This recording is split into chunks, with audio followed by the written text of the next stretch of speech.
Garuda Express, an international courier service.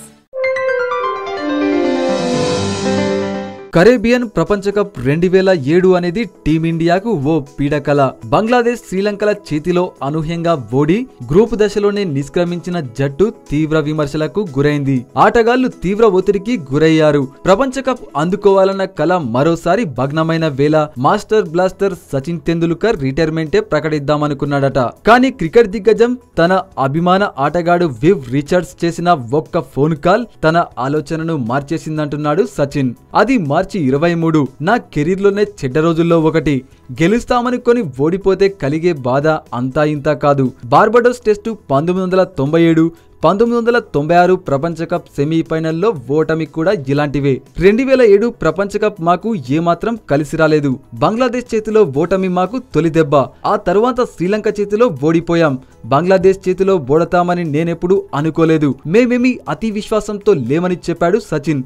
ఇక ప్రపంచ cup నుంచి దిగ్భ్రాంతికర నిష్క్రమణ తర్వాత 2 రోజులు వెస్టిండీస్ లోనే ఉన్నాం. కానీ నేను ఆ 2 రోజులు గది దాటి వెళ్లలేదని, నేను పూర్తిగా నీరుగారిపోయా. క్రికెట్లో అత్యుత్తమ రోజులను చూపించిన ఆట అత్యంత చెడ్డ రోజులను కూడా చూపిస్తుంటే అయోమయంలో పడ్డానని, క్రికెట్ నాకిలా చేస్తుందని ఊహించలేకపోయి చాలా వేదన కలిగిందట సచిన్ కు. నేను నైరాశ్యంలో ఉన్న ఆ సమయంలో నా బ్యాటింగ్ హీరో సర్ వివ్ రిచర్డ్స్ నాకు ఫోన్ చేశాడు. క్రికెట్ లో ఎత్తుపల్లాల గురించి దాదాపు 45 నిమిషాలు మాట్లాడాడు. ఇప్పుడు నువ్వు రిటైర్ కాబోవట్లేదు అని చెప్పాడట. నేను చాలా నిరాశతో కూరుకొని పోయానని, రిటైర్మెంట్ గురించి కూడా ఆలోచిస్తున్నానని మా స్నేహితుడి ద్వారా తెలిసిన రిచర్డ్స్ సచిన్ కు వెంటనే ఫోన్ చేశాడట. వేదన నుంచి బయటపడేందుకు కాస్త సమయం పడుతుందని, ఇప్పుడే అలాంటి నిర్ణయం తీసుకోవద్దని రిచర్డ్స్ చెప్పాడు. వివ్ స్ఫూర్తిదాయక మాటలతో నేను కుదుటపడ్డానని, అతని మాటలు నాపై ఎంతో ప్రభావం చూపాయి. మళ్లీ ప్రపంచ కప్ కలను సాకారం చేసుకునే పనిలో పడి తీవ్రంగా సాధన చేశానన్నాడు సచిన్.